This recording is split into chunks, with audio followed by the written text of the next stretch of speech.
Broadcasting from the KMF Collective Studio, it's time for the Keep Moving Forward podcast. Join us every week as we dive into the stories of remarkable current and former athletes that have transitioned into the real world. Now here's your host, Katie Galley. Hi everyone, and welcome to the 218th episode of the Keep Moving Forward podcast. I'm your host, Katie Galley. Today in the KMF Collective Studio, I have with me creator and host of TOMGIRL TV, Jurgens. How are you doing, JJ? Hey, Katie, I'm great. How are you? I am doing awesome. Thank you so much for stopping by and sharing your story with us today. Oh, thank you so much for having me. I've been super excited to do this. Me too. I'm really excited. I've seen you a lot actually on Instagram, just kind of following along your journey for a while. And so I'm super excited to dive in, JJ. And so just to kind of get the ball rolling, I wonder, where did you grow up and how, if at all, was your childhood shaped by athletics? Oh, well, athletics have shaped my childhood and my entire life, I would say. Yeah. Definitely have gotten me to where I am. So I was born in Omaha, Nebraska, and I grew up on a lake area just south of Omaha called Hanson Lakes. And from the get-go, our family was all about athletics. My mom was a PE teacher and a health teacher, and my dad was a teacher and coach as well. And then I had an older brother. So my whole life growing up, I was trying to, keep up with my older brother. We had a great family friend that also lived on the lake where they had a boy who was 2 months difference from my brother, and then a girl that we were 2 months apart, and my brother and her brother were a week apart. So we definitely always played family basketball, went on family ski trips, did all kinds of like family hockey on the lake when it was frozen in the winter. So I was really, really fortunate that athletics were really important to my parents, and having us be an active family was something that they pushed from the get-go. We didn't have iPads and things like that back then, so we were sent outdoors to play and entertain ourselves. So heck yeah, sports, yeah. So sports definitely from an early age, was really important to me. Yeah, and it's great when you have that. It's being shaped in so many different ways. From your parents, your brother, your childhood friends. Just being able to go out and be shaped by all manner of sports, like from hockey to basketball, doing all these things. And so for you, JJ, was there a sport at that young age that really stood out to you or really kind of took your heart that you fell in love with most? Or did you really, throughout your childhood and adolescent years, you just played all manner of sports? That's a great question. I got lucky where I went to a Class B school. In Nebraska, you have like Class A, Class B, and so on. Okay. And was really encouraged to go do everything. So I played basketball, softball, ran track. I also was a ballet dancer, so I did ballet, point, and jazz for years. Volleyball was huge. I played on a club volleyball team, so we toured and went to like the Junior Olympics and things all through high school as well. So I was lucky that I loved so many sports, and my two favorites were definitely basketball and volleyball. And then I got to a point where, like with dance, I love dance as well. But once you hit, freshman year, I started playing varsity sports. And then I was getting I'd be later and later to kind of dance. And my dance teachers were finally like, they wanted me to go to New York and be a dancer. And they're like, you have to make a decision here. Where's your passion? So that was the first time where I was forced with, okay, I have to choose now. So yeah. I unfortunately had to let the kind of dance and ballet go to the side, because I just loved sports so much. So I would say basketball and volleyball were my main faves in high school, and then but basketball was really the one that I just loved it so much. And I had from, I think, the time I was in 8th grade, I had put a picture. I'm big on visualizing and setting your goals, and so I had had written down and put a sign on my bedroom wall that, one day, I wanted to have a scholarship to play basketball for Nebraska. And then above that, I would put like my daily goals of like how I was going to get there. So basketball, that's what I had my eyes, set on. And I went to their basketball camp as a kid, and I just loved the coach and I loved the school. And of course, my whole family was huge Husker fans. So that was a dream. And then I had a little setback because in my junior year, right, the year when you're kind of getting recruited and you have, scouts at your games and things, and we had the best basketball team we'd ever had. We had such a good group of girls that year, and then I blew out my knee in our conference tourney and tore my ACL. And I'd never, luckily, hadn't had any injuries before that except like a minor sprained ankle or something. So that was a real bummer, a crushing time, but learned a lot from it. And yeah, it definitely still pushed me to then I ended up walking on at Nebraska. So it was, Wow. yeah. And I mean, that's it sucks. Like just injury, it kind of at some point in your career, it always comes up in some form or another. But then it's how you face it and how you come out on the other side of that adversity and that injury is how it's kind of that kind of can kind of forecast how your future is going to unfold. And so for you deciding, okay, I'm still going to walk on, I'm still going to play college basketball because that's still the dream of mine. And then two, I wonder, JJ, so I love what you said about visualizing goals. And so you wrote it down. That's what you're going to do in 8th grade. And so then above that, having the list of goals that you're going to do daily to achieve that. So do you remember at that time what things you were doing daily, or maybe you still do them today, that you have that one big goal and then you outline however many daily or weekly or monthly goals that you are going to get after to achieve that one big goal? Do you remember any of those daily pursuits? I remember them being things like, okay, today I'm going to shoot 100 3-pointers, or today I'm going to make, 25 free throws in a row, or just those were little smaller things that I would, make myself do each day to be just consistent and keep working at towards the goal. Yeah. I love that. And so then for you, JJ, so when you had that injury and realizing, okay, I have to shift my focus, I have to shift and really evaluate then these next steps that I'm going to take. What made you decide versus being injured and then deciding, okay, I'm not going to continue on with my basketball career instead of what you did, which is going in to walk on at Nebraska, having that kind of pivotal moment in high school? What made you decide to go forward and walk on to the team? I remember it was definitely a tough year because the same year that that happened, in that next summer before my senior year, as I was going through the rehab and all that, then my parents got divorced as well. So it was kind of another big strike, isn't it? Yeah.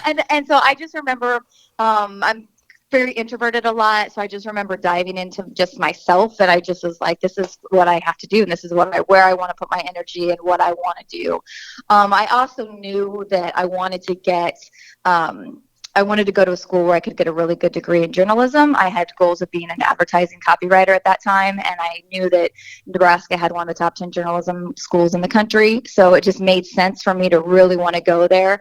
I thought about going to smaller schools where I could have gotten scholarships, but I just wanted to go for it. So I just remember that was just, there was really no other choice for me at the time. I think I had an academic scholarship to Syracuse, but I just knew that this is what I wanted to do. This is where I wanted to play, and I was just determined, to make it happen. Yeah, and that's amazing that it kind of aligned two of your goals. So wanting to play basketball at the collegiate level, but then two, wanting to pursue that journalism degree, and then knowing that Nebraska had such a great school for that. And so, JJ, where did the desire to become a journalist come from? Why was that a goal, another goal that you had? I always loved writing. I had written stories and things since I was a little kid, and just loved poetry and just was really big into English. And I can't remember, I think it was a Tom Hanks movie where he was worked for an ad agency, and I remember seeing it. I thought that was like so cool, writing copy for commercials, and I was like, oh, that's what I want to do.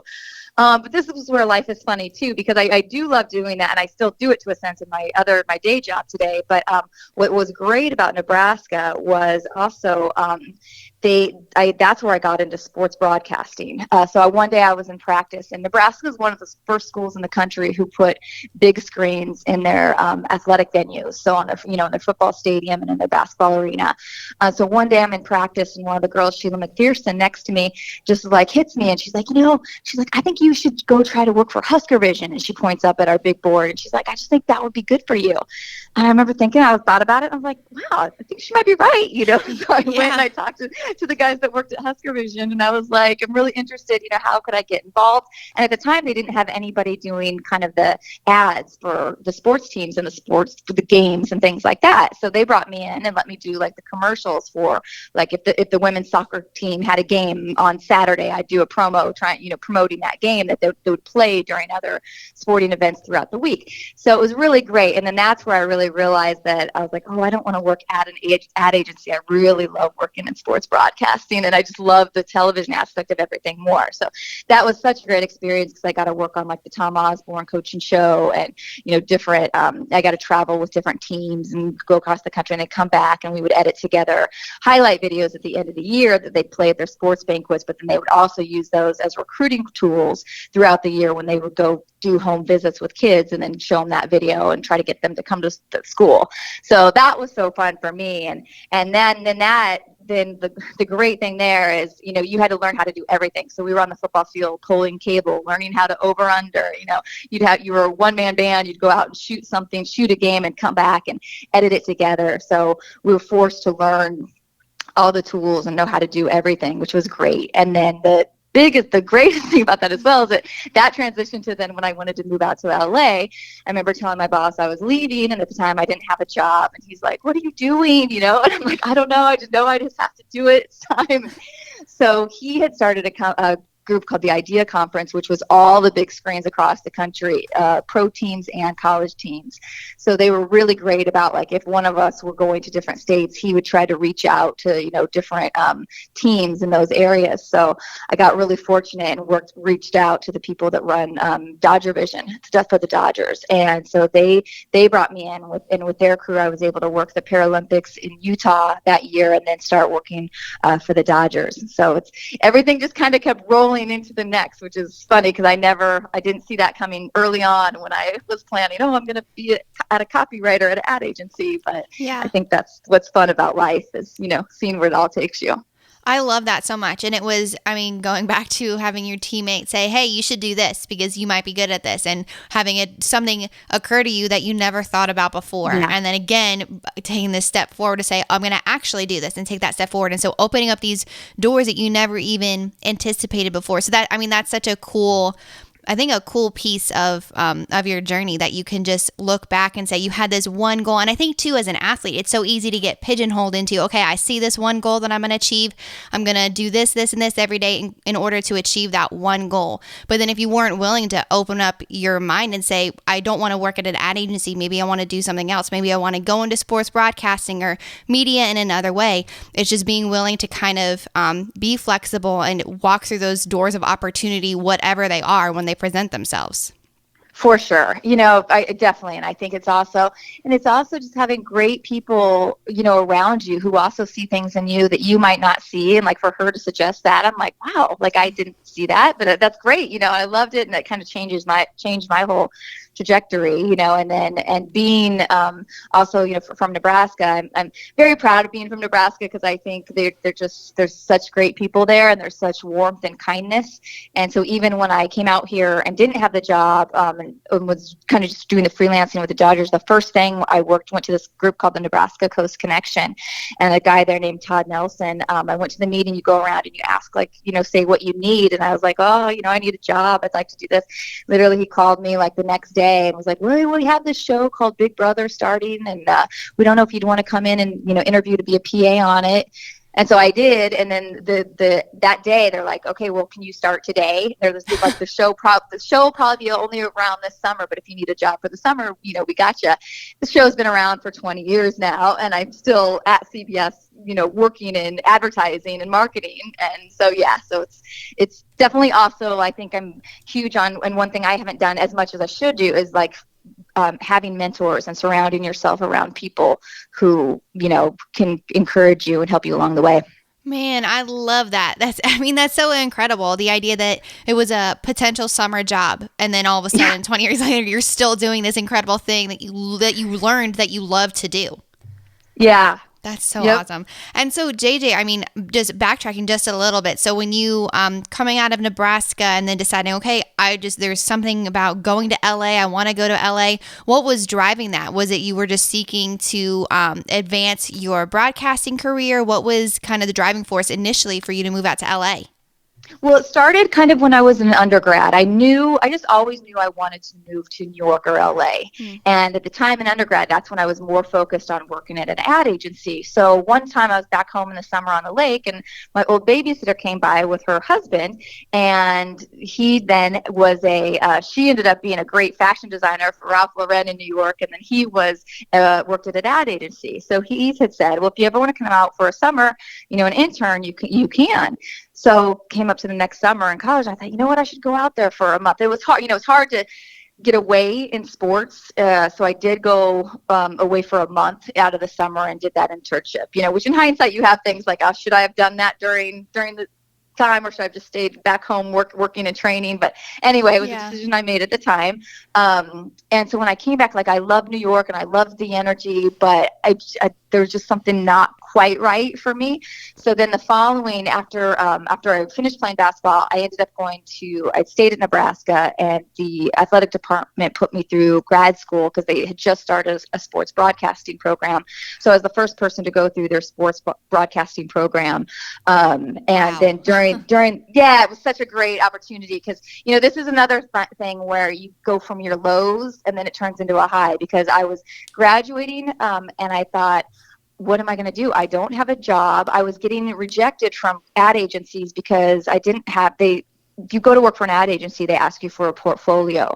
And because I had been so busy with sports and through our ad program at Nebraska, I only had like 2 items in my portfolio, which I was kind of bummed about. Like, why didn't they have us do more? Like, so that I could get a job. And, so you have that like, woe is me frustration of like, oh, I can't get a job now. My identity in sports is gone. Like, what am I doing with my life? And I felt just go down, to be honest. And I got really lucky where my boss at Husker Vision, they just got this system in called the Avid, and he's like, if you stay and you learn, he didn't want to learn it, and he's like, if you stay and learn how to edit on this, and you can produce our coaches shows and edit, and then we'll put you through grad school through this new program they've just created. And there was like somebody in sports broadcasting, and then somebody in marketing, and then somebody in sports information. So there was like 4 of us in different departments in the athletic realm.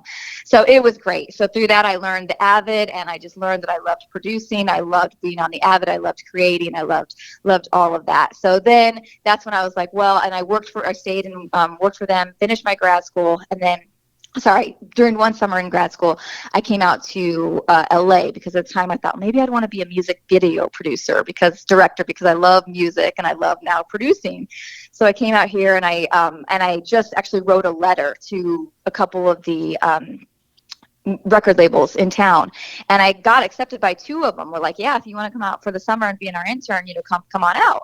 So I ended up coming to MCA Records, and I worked for them for the summer in their music video department, and loved it. I loved the people, loved the music, loved LA because it had the big city feel, but there was also hiking and the beach and a lot of the stuff that my country Nebraska girl needs in me. So I was like, I really like this place. I remember driving back home, and I do remember like crying a little bit on like driving back, and I'm like, okay, this is how I know, like, this is where I need to be. So I stayed and I finished grad school, and at the time I was just like, okay, it's time. I've always also wanted to pursue acting, so I thought, there's just more opportunities for me in LA as far as, in front of the camera and behind the camera and all the kind of production than there was for me in Nebraska at the time. Yeah.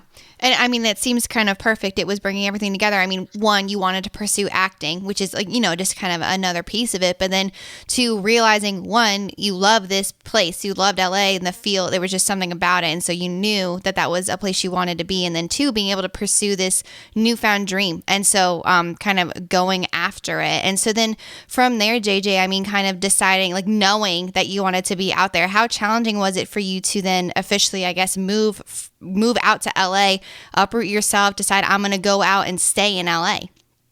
The initial decision to leave I remember that being pretty easy. Like, I was just like, I was ready. My brother is 3 years older than me, and he had already moved out to Phoenix. So then I was like, I think I'm ready. So that part, I just remember loading up my car, selling whatever big things I had, good in my little car and just, driving on out here. But it's the first 2 years of LA that I think everybody says those are definitely a roller coaster where you're trying to figure out, how you can pay your bills, what work you're going to do and how. So I remember having about 5 different jobs to make ends meet. But I remember luckily 2 weeks out here, I went to a movie theater by myself in Burbank and I heard my name being called and I thought it must be another JJ, and then finally I turned and then it was a girl that I had an ad class with at Nebraska, and I had no idea she was out here. Wow. She had just moved from Atlanta. I know she had just moved from Atlanta, and she's like, I had heard you were here, but I didn't know. So that was great because from then on, she had another friend out there from Nebraska. So there ended up being a whole group of us from Nebraska that found our way together to each other. So that really got me through because we played on softball teams together, and we had each other to kind of navigate getting through, learning the ropes of LA together with. So. And then CBS. CBS has been great to me the whole time, starting from that Big Brother job.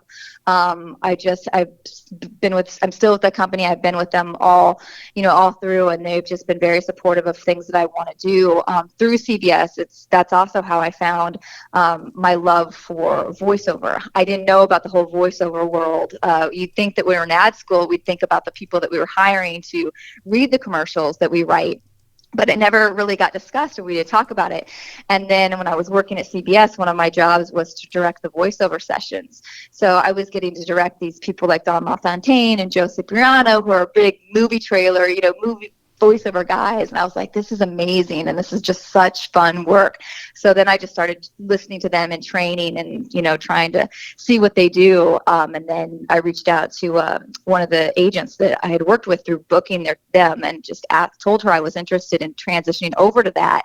And then they brought me on their agency, and then she kind of helped nurture me and get me going in voiceover. And that's been I love that job so much that it's been just a real blessing that came from CBS as well. And something that I, again, didn't have planned, it didn't see coming. And now it just brings me so much passion and joy. Man, I love that. And I mean, again, it was you being willing to walk through these doors of opportunity and then discover them too, realizing, wow, you didn't even know really about voiceover work, but then you realized it was something you really enjoyed. You loved learning about it, directing it, and then it was something you wanted to take a step into as well. And so then for you, JJ, from that time, the first internship with Big Brother, and fast forward now to working with CBS, is the primary role of work that you do now voiceover work, or is it, how have you grown over these past 20 years with CBS from where you started to kind of the different transitions you've made to where you are now with them? Yeah, it's definitely split. So my voiceover is separate from CBS. I used to voice their Saturday cartoon spots, but now that I have advanced at CBS, it was a little weird because it was like booking myself on the stuff I was managing. So I didn't. So basically, my role at CBS is I'm the head of marketing for a VP creative director for daytime, primarily a little bit of ACM awards, but so I oversee all the marketing for the Young and the Restless, the Bold and the Beautiful, and then our 2 game shows, Let's Make a Deal and The Price is Right. So we do all the marketing for their show, so all the spots and the commercials, and work with the talent to record different scripts and things like that. So I love that, and I love working with the people in daytime TV. Are just the nicest, hardest working people that you would ever met. So that brings me joy in my day job, and then my voiceover career is on the side. So voiceover career, I have different, clients that I am the voice of, and then I kind of split my time, I guess, balancing both of those. And then I also teach voiceover lessons and private coach people in voiceover as well. Oh, wow. And so then, that's awesome. All of these different kind of arms that have branched out because of, taking a chance on yourself 20 years ago and then looking to where you've grown in your career now.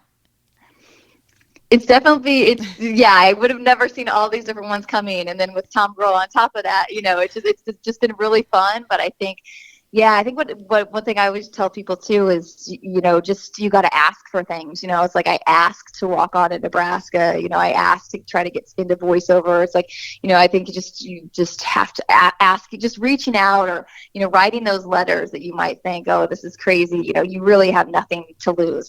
All they can say is no. It's like I got the internship for just asking a letter, or sending a letter. It's like they didn't have an internship position they were necessarily looking to fill, but then when I reached out and asked for it, they're like, well, yeah, come on out. So I definitely think whatever people are interested in, just asking is huge. Yeah, I love that. That's a really good point. Putting yourself out there. Overcoming, even if you're afraid to ask, you never know. The worst thing that can happen is a no, and you just, move on, or you figure out another way into that door. And so then JJ, for you, like you said, TOMGIRL TV was something then that came out of this. So what is TOMGIRL TV, and how did you come up with this idea? Yeah, so this TOMGIRL is definitely my passion project, and it's something I wish I had so much more time to dive into, and I really hope in this next I think like we all did, I had big plans in 2020 that now seem to get put on hold a little bit because a lot of mine involve adventure and travel and things, and so I have been kind of on hold, but it's okay. I'm learning from it.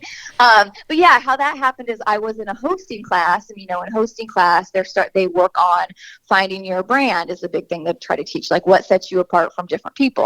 And I remember one of the teachers when I was up there, working, trying to find out, what my brand is or what I could do that would be unique, and would tell her kind of the things that I was into and what I do. And she looked at me, she's like, well, you're kind of like, you're a Tom girl, because it's like you're totally a tomboy. She's like, but then looking at you, like you dress like you're totally feminine and into like girly things. And as soon as she said it, again, it was one of those moments where I was like, ding ding ding, like I love that. I'm like, that's it. There were so many times when people like would meet me in, and if I said I played basketball at Nebraska, and they're like, you played basketball at Nebraska? And it was like they have this image, I don't know what their image of their mind of what female athletes are supposed to look like, So I always was interested in kind of changing those stereotypes that people have, and knowing that you can be a badass on the field, or on the court or whatever, and then you can rock some like amazing heels and a great dress, I just so anyway, as soon as she said that just clicked for me, and then I started really finding like what I wanted it TOMGIRL to be, and how what categories did I want to cover. And so for me, it really came down to I wanted to cover sports, fashion, entertainment, and adventure. And so I try to interview somebody in any of those areas each week.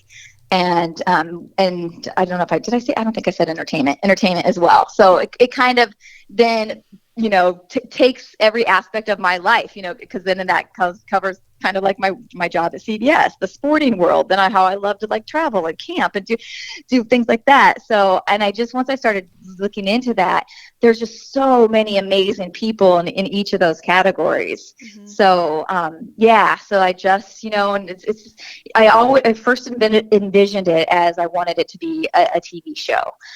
And I still envision that's still on my goal, but it's like, that was one thing I was just like, oh, what can I do now though? And so when I was working at this place called AfterBuzz, which is run by Maria Menounos and Kevin Ondegaro, Maria was going to start a whole channel for women. So I had pitched that, like, I wanted to do this show, called TOMGIRL.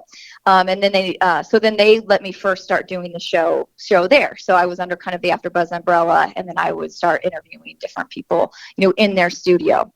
Now their studio has evolved as well this past year. So now I'm kind of more on my own doing it. So now I just started and brought all those interviews like kind of over to my own YouTube channel, which I should have done way before that, But anyway, so now it's kind of transitioning into that. But yeah, what I just love about it is getting to talk to people and hear people's stories in those categories. Yeah, I love that. The storytelling aspect of that. So getting to interview people and all those from sports, fashion, entertainment, and athletics. That's so cool to just be able to, or an adventure to go into that. And so you said, JJ, that your goal, or it would be awesome to have it be a TV show. That's kind of the TOMGIRL TV, the idea behind it. So, and you just said you transitioned everything over to YouTube, and you're kind of in the process of making that your own channel. And so then now, is TOMGIRL TV a podcast, just a vlog? What would you categorize TOMGIRL TV as right now? Right now, I'd say it's been the podcast, Yeah. and YouTube, because before, when I was at AfterBuzz, we did it simultaneously, where we shot and put the video up on YouTube, and then also did the podcast, and we released it both at the same time. So you could find like the podcast on Spotify, iTunes, anywhere you get your podcasts. And then you could also go to YouTube and see under the AfterBuzz all the TOMGIRL shows. So now in this transition, I had first just gone and I was just doing it as a podcast, because I had a studio that where I do voiceover, and they said, oh, you can just use our studio and interview people here. So we weren't set up to do video there. So then it has kind of just been a podcast for the last few months, but I was really missing the video aspect, because I feel like some people like podcasts and some people like to go on, YouTube and watch things. Yeah. So that's where during my quarantine, my project has been getting everything kind of stripped from being on the AfterBuzz thing, and then on to my own page, because so that everybody can go to one place and find all the YouTube videos. So my plan moving forward now, when I can be out and interviewing people in the wild, yes, is I would like to get it back to where it's both, where you can see it each week on YouTube, or you can go listen to it as a podcast. Yeah. And of course that makes sense, in the aftermath of all of this, trying to navigate that. So interviewing people and then having the video as well as the audio. And so before, you were making this shift from AfterBuzz to bringing all your stuff onto your YouTube channel, was it, did you have these interviews in studio and they were recorded, or did you go out and meet these people in different places? How did the logistics of the YouTube, the videos and the audio work? Yeah, we were in a studio, so Okay. we would have everybody in the studio, and that's kind of where it was great, and it was fantastic, and I'm so thankful for AfterBuzz for definitely letting me get my feet wet and starting to learn how to host a show on my own, and find guests and get things going. It was just such a great learning experience. But yeah, like I hopefully now, moving forward, now that we have the YouTube channel, I want to do more where I'm actually out in the field interviewing people. So, for example, I've interviewed like a skimboarder. So instead of having her in the studio, I would go down, and we'd go down to the Laguna Beach. I'd do the interview with her down, and then shoot video of her skimboarding as well. Kind of really, I think it's just nice to show people in their element and doing what they're really passionate about. Mm-hmm. So I'm hoping to combine those moving forward here when we get released. Yeah, right.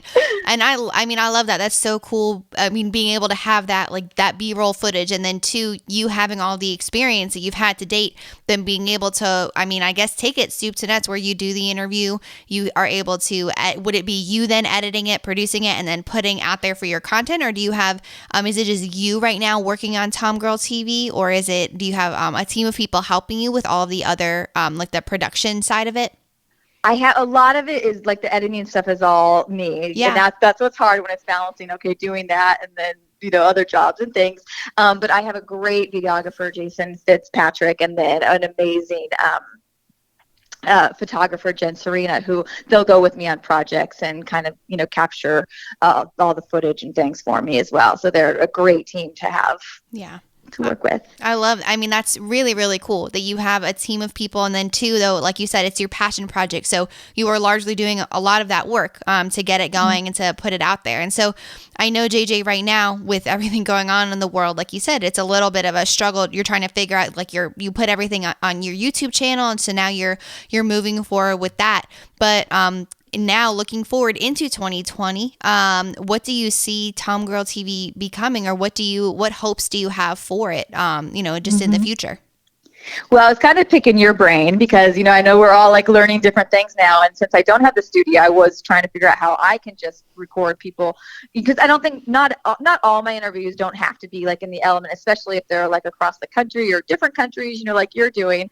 So I do want to do more podcasts and keep them more consistently with, people all around. But then ultimately moving forward, when I can get out and do more traveling and things, I definitely want to have more almost like show type of pieces on YouTube. There's amazing, like I'm huge into vintage Ford Broncos, and there's this place in Ohio that is all ready for me to come, and we had it all planned. And so I want to be able to take people to see places like that I know are just so cool, and these people are so, just awesome, that I can't wait to be able to show people their stories and introduce them to, more people who may not be aware of them. So in 2020, I definitely am going to get more in the field kind of videos out for people. Yeah, absolutely. I do also do I had done a scholarship for 2 years for each year for a high school graduating senior. So I hope to bring that back this year as well. Oh, wow. And so is that specific to one of the 4, industries of people that you interview in, or is it specifically for sports? What does the scholarship entail? The scholarship was just for high school senior girls. So Okay. It was and they would I would have like them send different letters and kind of say like, what makes them a Tom girl and different criteria and then they would have to send letters of recommendation from, their coaches, their teachers, various people in their life. And then I would select one, each year. So I didn't do it last year, but I want to get back doing that as well, just because, I'm very grateful for my experience in sports and for all the people that have helped me along the way. So I that's something that I just would love to be able to give back. Yeah, I really like that. I mean, too, then it's giving back in a way. Drawing on your own experiences, being able to, like you said, with how important sports were in your own life, giving back in a way to help a young girl catapult their own career, whether it's professionally, athletically, whatever it is, into that next phase. And so then, JJ, for you, do you hope that one day TOMGIRL TV is your full-time job? It's that self-sustaining entity, or is it just something that you love to do? It's going to be that passion project, your side hustle, while you work, continually in broadcasting and media? I would absolutely love to be able to. If TOMGIRL was a full-time job, I would love it. Yeah. Yeah. And I would love it because it kind of combines everything. It would allow me to host. It would allow me to be involved in all these aspects of, sports, entertainment, fashion, adventure, all these things that I love. So I just feel like, again, it's like they always say, love what you do, you won't work a single day of your life, those kind of things. Like if I was doing that, I just feel it would just be really fulfilling. Yeah, absolutely.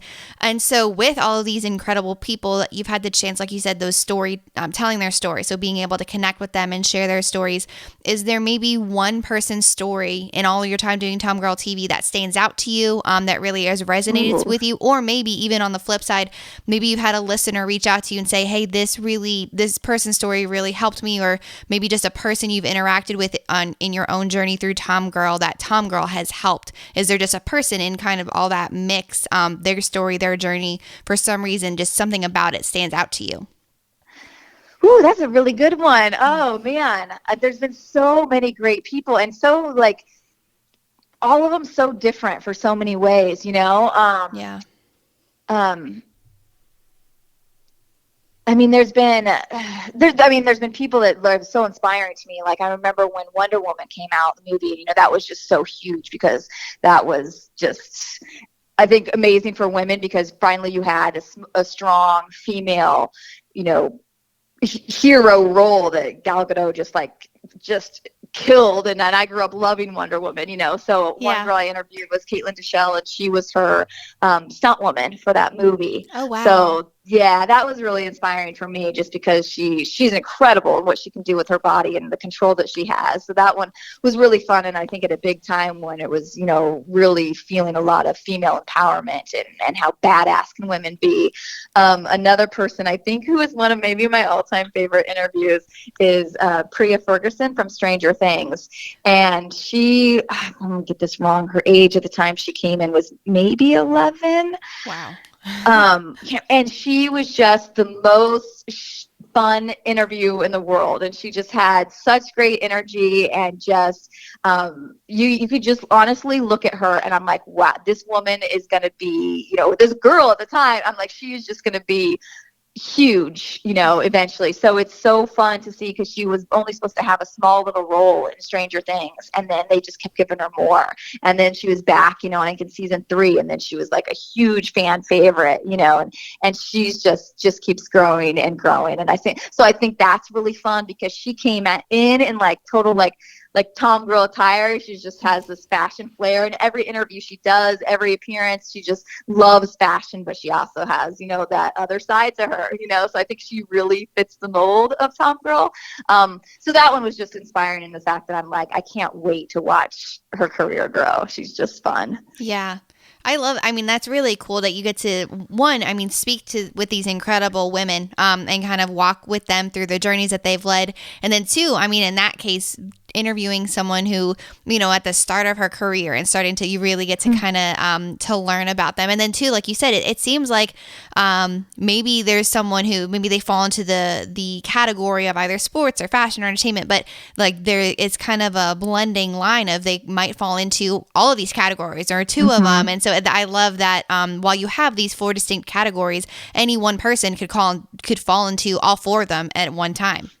Yeah, that is so true. And that's really what's been fun too, in discovering them through the interviews, is because I would say majority, goodness, of them at least fit 2, if not 3, and because then they're like, oh, well, yes, I also love to, backpack and did this. I was just in Yosemite, or can we talk about that?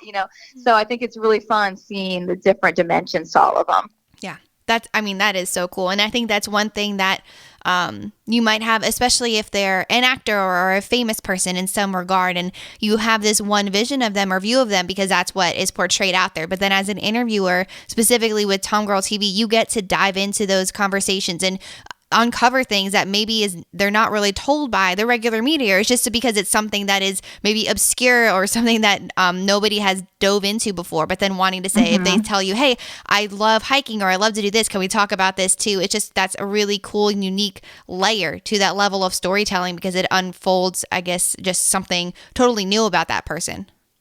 That's what I love most too. I think, I'm definitely like a huge fan of E! And ESPN and all those, but I've always been drawn to the stories that they do that are more like in depth and more behind the scenes and show more of those things. Yeah. So I think that's kind of where that started for me, was I was like, there's so much more than, sometimes when there's a movie out or something, you just hear the same questions being asked in interviews time after time, to these people on the red carpet and things. So I think it's fun to have them talk about something a little bit different. Mm-hmm. I totally agree. I think that's the coolest part, is when you're able to draw a question out where a person has truly never been asked that before. That's always like, that's a win. That's just a cool win to have. For sure. Yeah. So JJ, honestly, you've led such a cool life. And genuinely walking through doors of opportunity that you had no idea about. Maybe they were just all of a sudden kind of presented to you, and you said, okay, well, I want to try this out. And then looking forward, knowing that you've created something amazing with TOMGIRL TV, and knowing that it's going to achieve everything you set out to do with it, and even more. But just reflecting back on everything you've done to date and looking forward, JJ, I just have one final question that I ask all of my interviewees. What do you want to be remembered for? This was a hard one. You gave me a little heads up that this was coming, and I was like, what do I want to be remembered for? And I guess what I came to is that, I just want to keep trying to like learn and grow and evolve into a better person, every day. It's like, I just think we all learn so much along the way in this journey. And I think I just want to be, I guess, known as somebody who is kind and giving, and that gives something back to all the Tom girls and boys out there, and also, to the world of sports that has just shaped my life so much, and has just filled me with so much gratitude and appreciation for, all the coaches, all the trainers, all the teachers. There's so many people along the way that you just, I think you really have more just love for, and just look, as you get older, you just realize how special those people really were along the way. Thank you all for tuning in. I hope you enjoyed today's episode. To learn more about our guest, check out the show notes at keepmovingforward.us. While you're there, go ahead and subscribe to our newsletter to stay up to date on all things coming out of the KMF Collective Studio. Always remember, You can beat the odds and go the distance if only you keep moving forward.